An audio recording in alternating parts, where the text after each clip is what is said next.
Be honest, colleagues, when you're going buying at Metro, where do you stop for the first time, no matter what you're planning to buy? Exactly, at the kitchen appliances for professional chefs, the huge ladles that could easily fit a basketball, or soup pots so big that small children could hide in them, or maybe at the modern tableware that you liked so much on your last visit to a restaurant. All that and much more is on offer by the non-food assortment at Metro. And that's what it's all about today. Everything you need in the kitchen, in the restaurant, or even in the office. It's about non-food, it's about score, and everything you need to know about it. Here we go.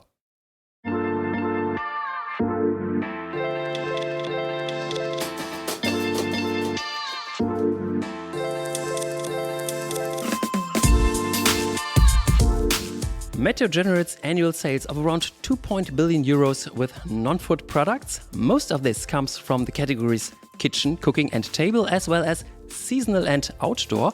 What I find remarkable is that almost every third non-food article is already an own brand, and this figure is set to more than double under our SCORE strategy.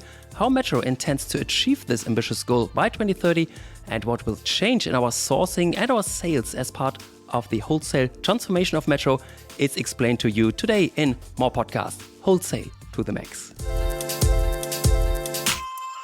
A warm welcome to all of you, dear colleagues. I am Bernd Reude from Internal Communications at Metro AG and responsible for this podcast about Metro's SCORE strategy.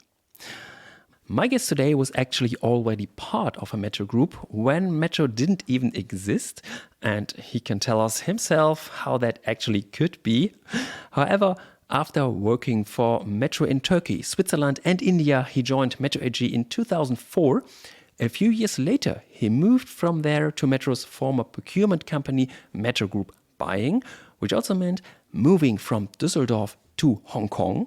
In 2010, he was appointed managing director there, and since the end of 2020, he has been back at our headquarters in Düsseldorf as Senior Vice President Non-Food and CEO of Metro Sourcing. Hello and welcome, Michael Ciesielski. Thank you, Bernd. Thank you for having me. Great to have you here, Michael, and what a great Metro career.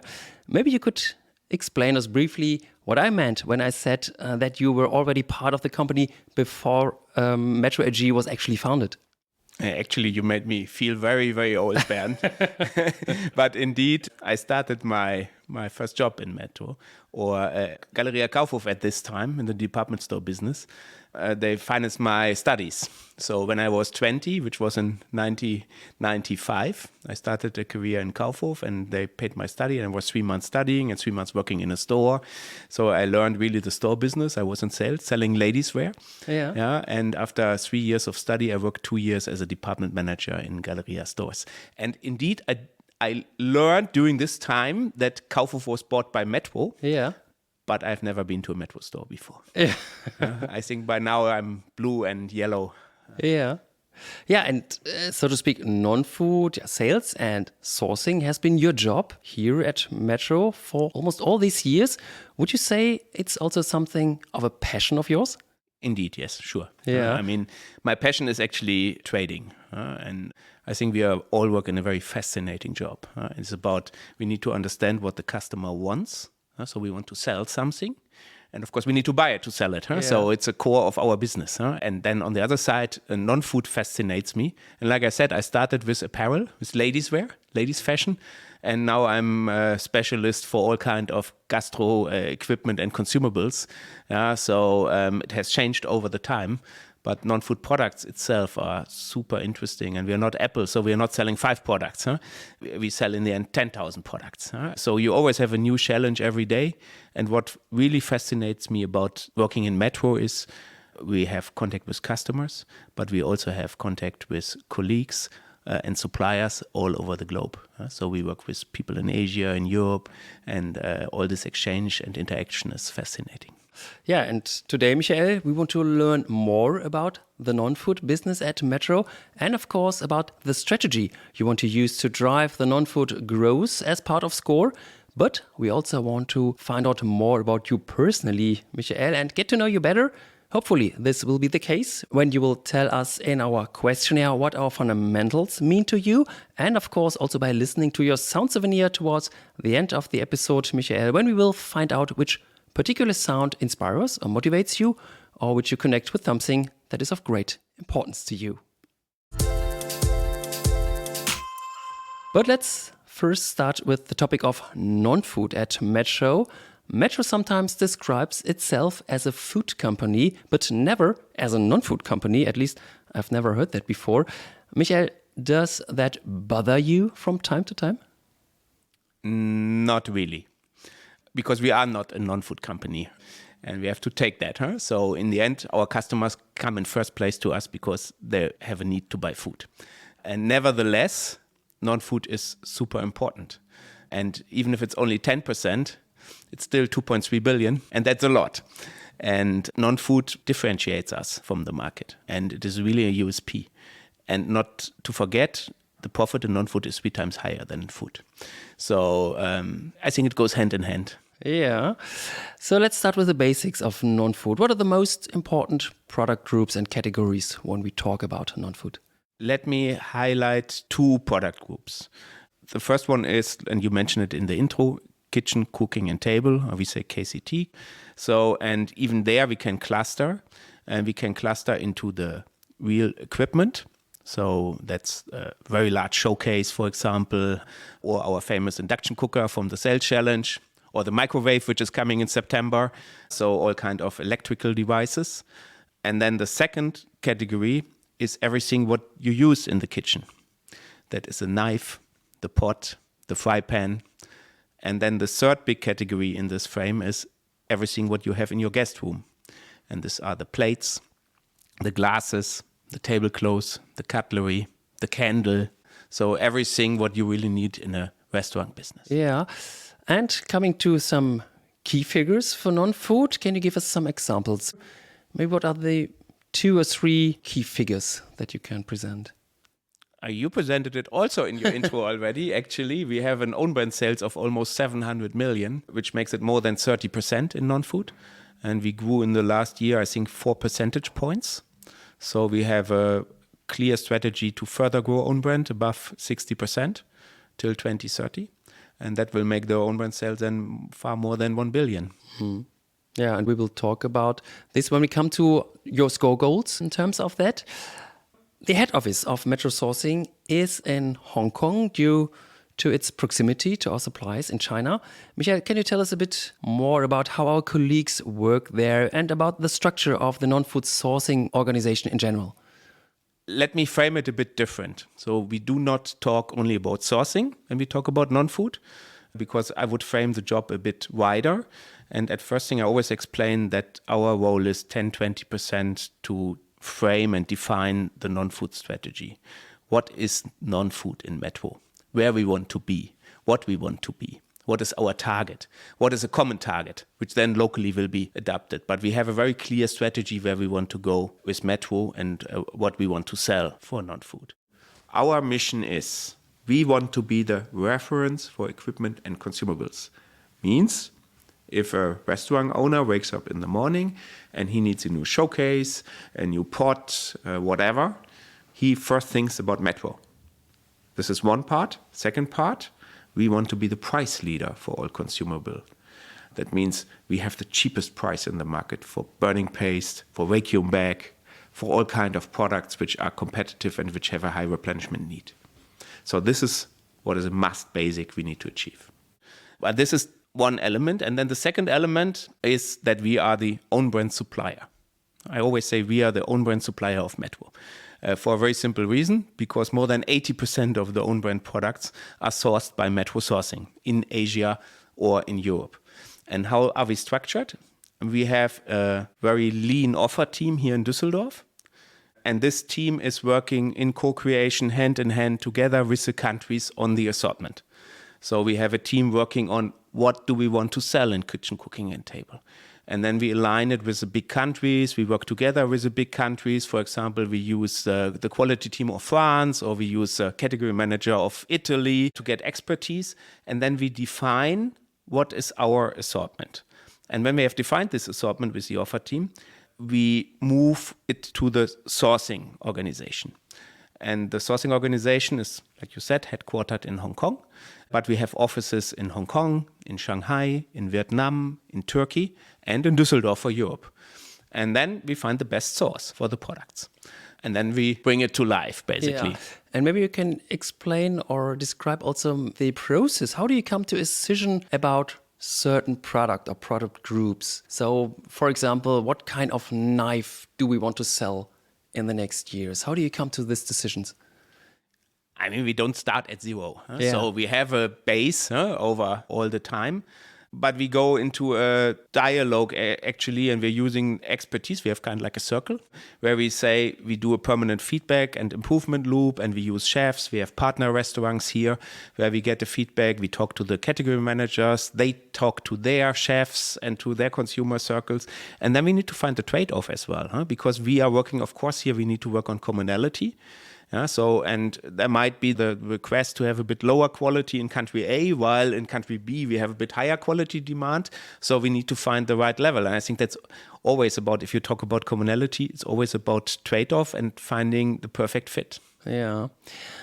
In one of the previous more podcast episodes, Emanuel Langdorf was my guest, and I talked to him about our ultra-fresh assortments, of course.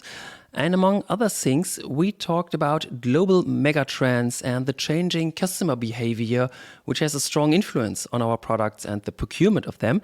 Are there also any megatrends and market changes in the non-food sector? Yes, there are megatrends. And I think they're the same like in many other areas. So we talk about digitalization, we talk about convenience, and we talk about sustainability. However, we need to ask ourselves the questions, what does that mean for our customers? And how has it an impact on what the products they need? And we see that in gastronomy it's very difficult to find staff, for example. So maybe they have changing personnel. Maybe also convenience plays a role, that they need a different way to cook, sous vide, for example. But also our devices need to be easy to be operated. And if we talk about sustainability, we talk about durability of our products. Do they last long? Are they energy efficient? So there's a lot of aspects popping in which gain importance over the time. When the electricity prices went through the roof, you cannot imagine how important it was that we have energy efficient products in our shelf. Okay, yeah, so much for what non-food at Metro is all about in general. And in a moment, we will also take a closer look at your non-food score targets, Michael. But first, we want to get to know you a little better. And we've already talked a little about your Metro history. But now we want to talk about, the present at Metro, the here and now, and what defines our present collaboration at Metro more than our Metro fundamentals. So let's find out how you think about that with our little fundamentals questionnaire. Are you ready for that, Michael? Always ready. Then let's get started with the first question. Which of the 5 fundamentals is your favorite one? I love them all. Okay. No, but I was thinking about that. And I had a lot of One Metro. I listened to some of the podcasts and it was always very common to say One Metro. And I also love One Metro because in the end we need to bring it all together.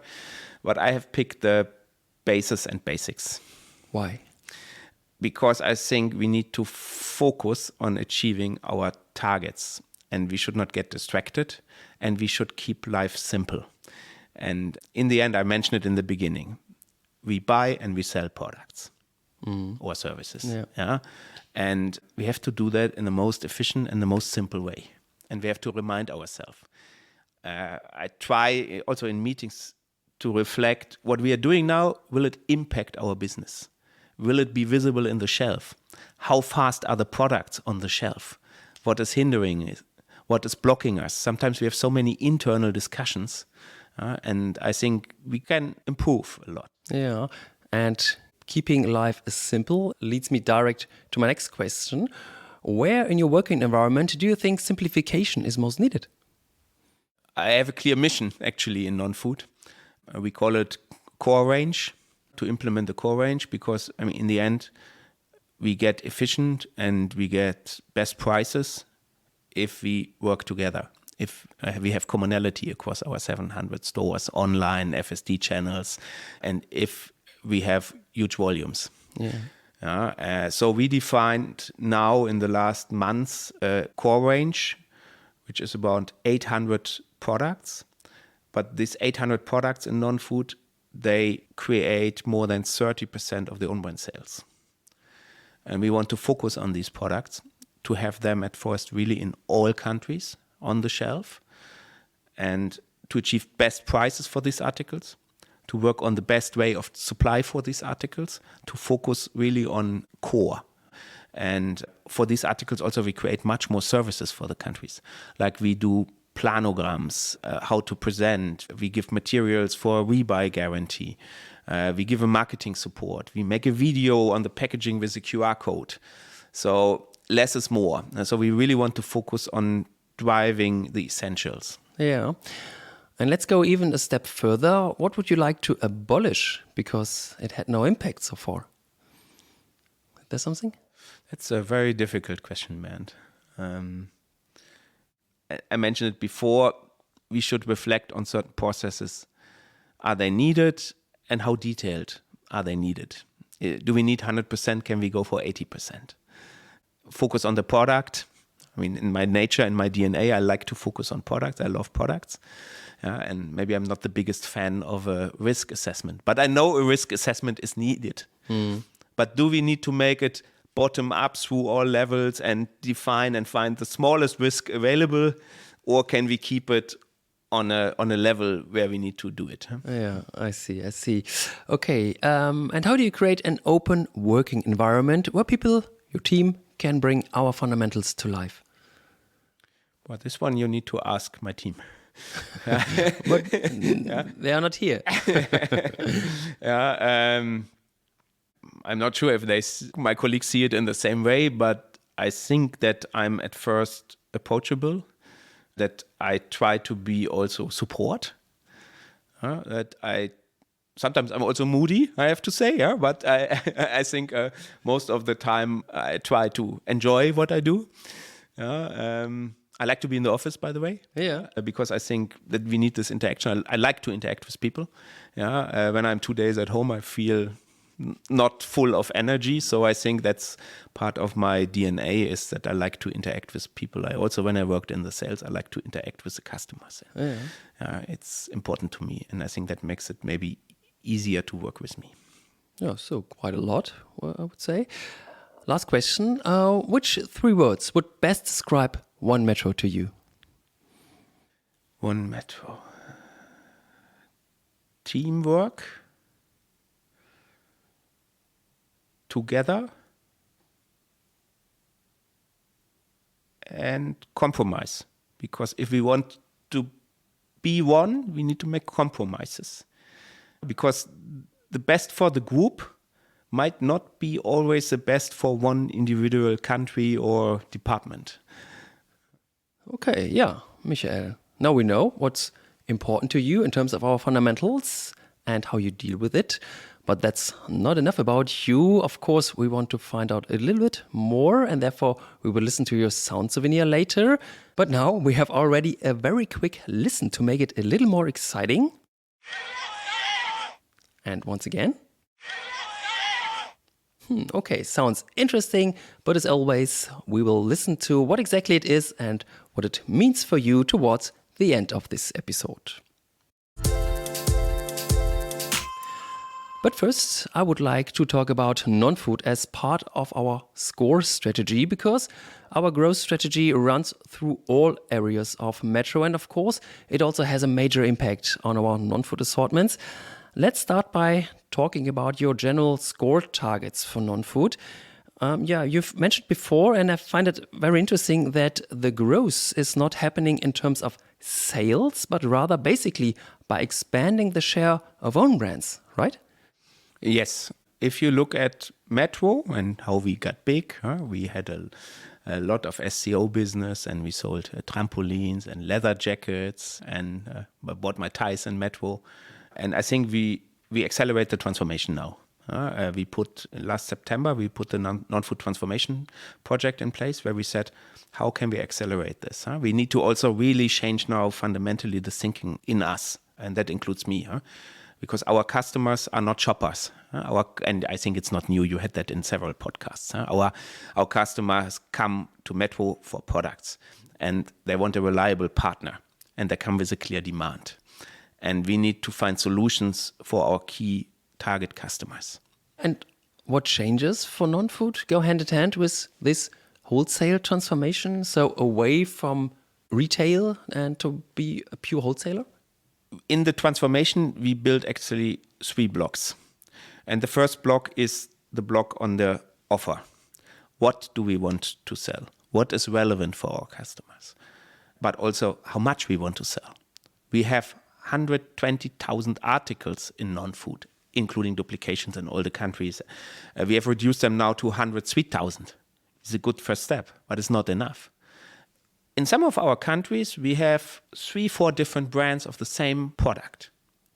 And if you need to buy this, you will be in front of the shelf and you have a 10-piece pack from this brand and a 20-piece pack from this brand.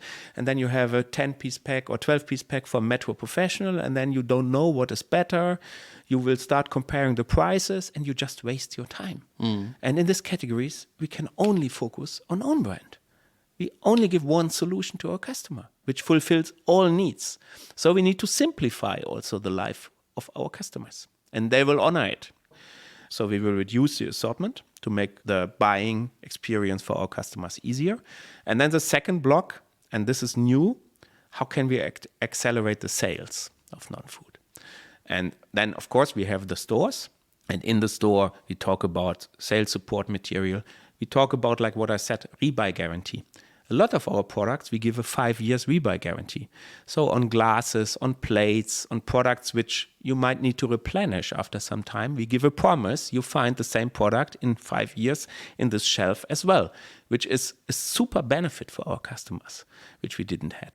Then we talk about multi-packs only. So we only sell in multi-packs, because we don't want to sell one single plate. We have almost everything on shelf-ready packaging now in the stores to bring up productivity, to make it easier. So a lot about how we sell in the store. But then for the first time ever, we involve the sales force in non-food. And we know the sales force has a lot of priorities, but we said, okay, but there is elements in non-food which we can focus. And we focus together, for example, now on tableware, and we made a catalog, and we make a sample box, and we train the sales force. And in all our countries now, there's an effort to sell tableware via the sales force. FSD, we defined a core assortment for FSD. It's about 48 articles, which are good for FSD, also for FSD companies. So in the moment, Aviludo, Pro, they are also running pilots to sell certain basic products like bags and other stuff in their FSD shops and via their sales force. So, and then last but not least, and maybe most important next to the stores for us is Metro Markets. We do already 100 million euro sales with own brands in Metro Markets. It's a big change for us, because we need to provide proper photos, ambient photos, for example, for every product, different master data, different details. When you go in the online shop and can only suggest you, so I would encourage everybody listening now to order one piece in Metro Markets, please. But when you can see, if you look into gastro appliances or tableware, you will find now for each and every product 5-6 photos, close-ups. You will find ambient photos. So I think we have improved a lot here, and we have a huge potential. Yeah. And does this also have an impact on the procurement strategy for non-food articles in the future? Which is my third block. So the first block was about the offer, what we want to offer, and what are the products and what we don't want to offer. The second is about the selling, like I said, how we want to sell in the store, in FSD companies, online. And the third block is how we want to source. And there's 2 important elements. There's only 2. You can drill it down on 2 parts. Cost of goods sold. How do we get a better price for the products? So with all the efforts of massification, of streamlining the range, of having more own brands, on focusing on having the same articles in all the countries, we need to provide a better price. And we set ourselves the target that we will bring the COGS down by 3 to 5%. We start to measure this. We have seen, for example, for the sales challenge for the microwave, which we will sell in September, we bought 55,000 pieces and we could achieve a 12% better buying price than before. And that's substantial. So it's about how do we get better prices.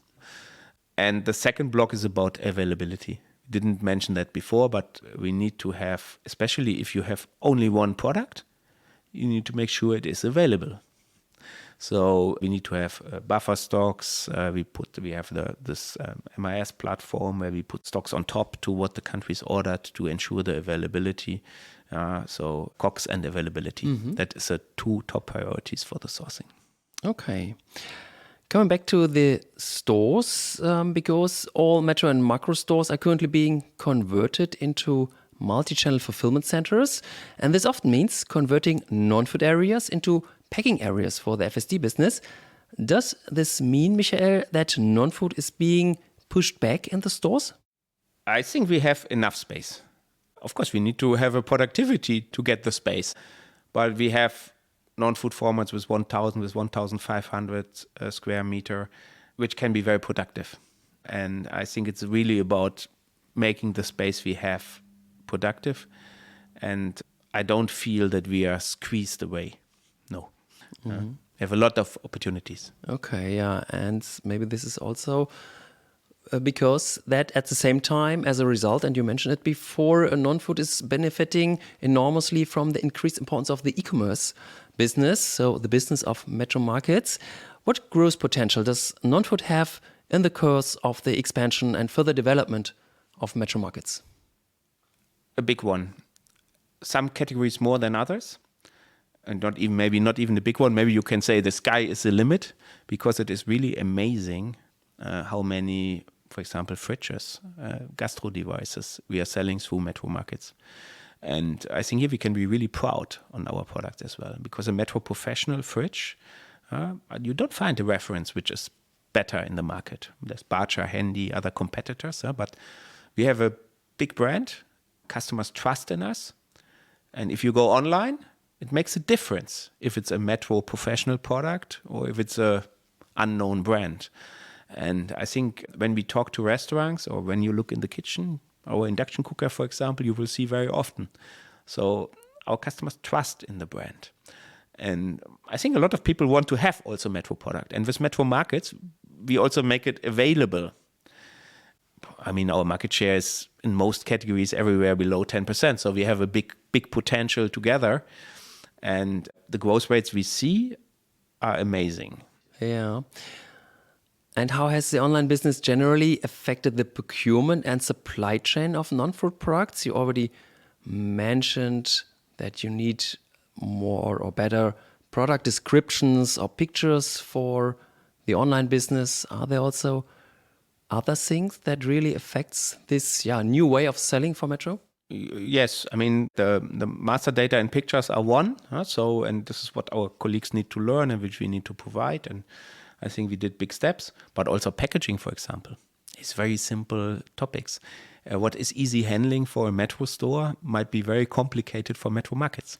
Let's take chairs, for example. We like to ship them stacked. It gives you a lower freight rate and you have a big pile of chairs and then you move it in the store or in the warehouse and happy days. But in online, you need to ship it to an end customer. So that means that somebody needs to put then 2 pieces, 4 pieces and put it in a box again and send it out. Or certain articles are not easy to handle. So we are learning a lot there, how to get productive. And we might need to have different packaging for online and offline business, yes. But still the same product. Yeah. And has this also changed the way of working in the non-food departments or at Metro Sourcing in Hong Kong or in the other locations? Yes, sure. I mean, Metro Markets is a fundamental part of the business. They are part of the competence teams. We involve them in all decision making. But there's nothing what is really radically different in the sourcing. We're still a sourcing entity. And we need to find the best product. for our customers, and the products are more or less the same. Certain elements are different, and the focus is changing, and we need to learn. But we always need to learn, so.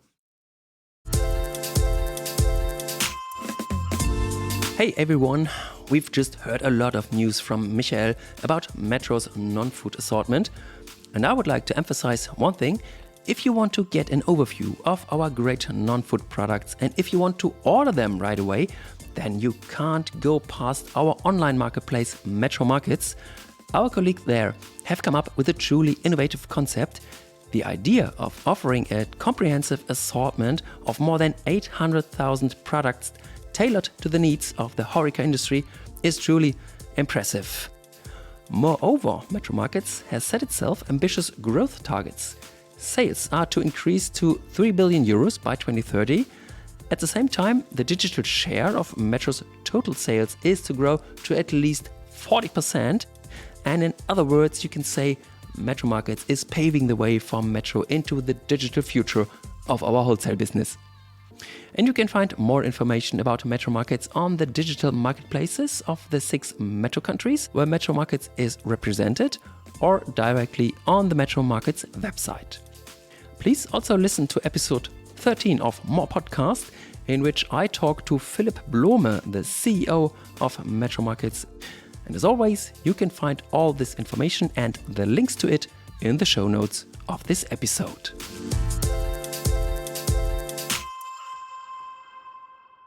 Okay, Michael, now we've discussed a lot about the exciting topic of non-food as part of our score strategy, and we all gained some interesting insights.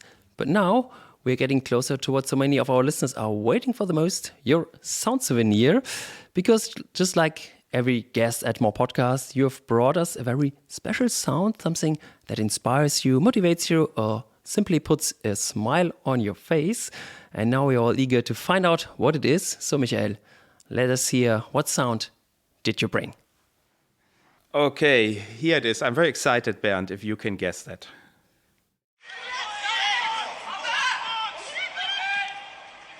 Okay.